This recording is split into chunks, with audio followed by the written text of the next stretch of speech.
Well, the special counsel investigation is accelerating. At some point, possibly soon, we're going to see Robert Mueller's report, or parts of it. If it's not released to the public, parts of it will certainly be leaked. We'll have that information. The question is, how should we assess it? Alan Dershowitz has thought a lot about this question. He's a retired Harvard Law School professor, author of The Case Against Impeaching Trump, and he joins us tonight. Professor, thanks for coming on. So are we likely to see this report in whole or part, and what should we think when we do?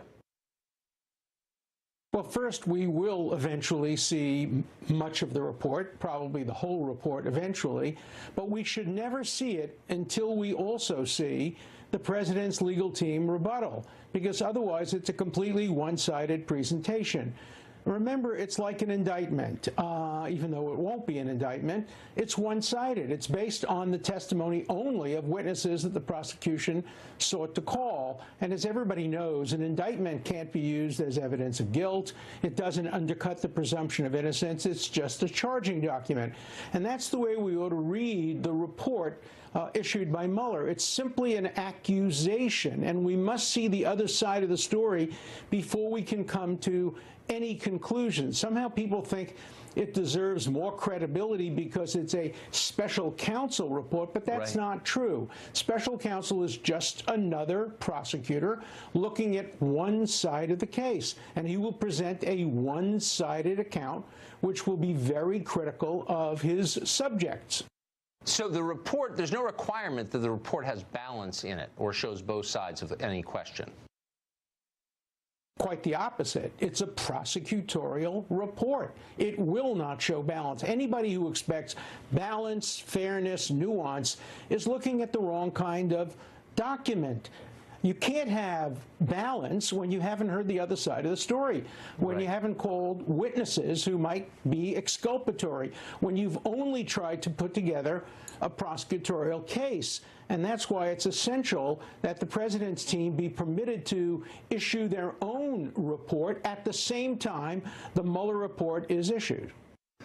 Interesting. So the people who said we need a special counsel investigation to find out what happened as an informational exercise were lying to us. So let me ask you a more fundamental question about the special counsel. So every person who wields power in our society by design has some sort of oversight. We can defeat our elected representatives in elections. We can recall or impeach our president, our judges.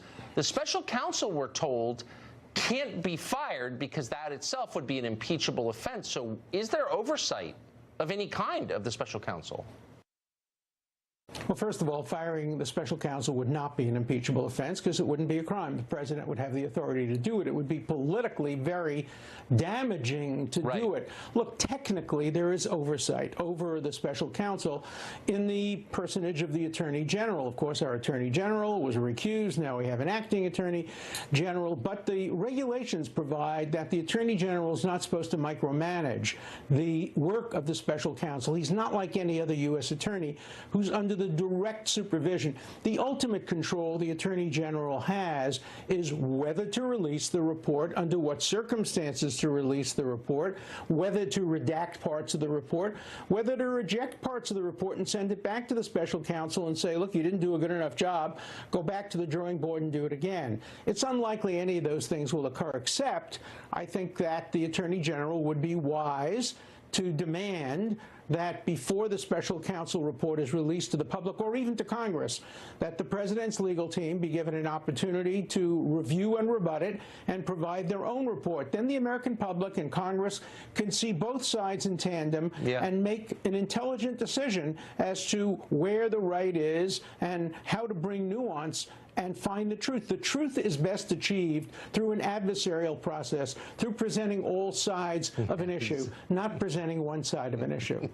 That's the whole premise of this show, by the way. Professor, thank you. Great to see you tonight. Thank you. Amazingly, Hillary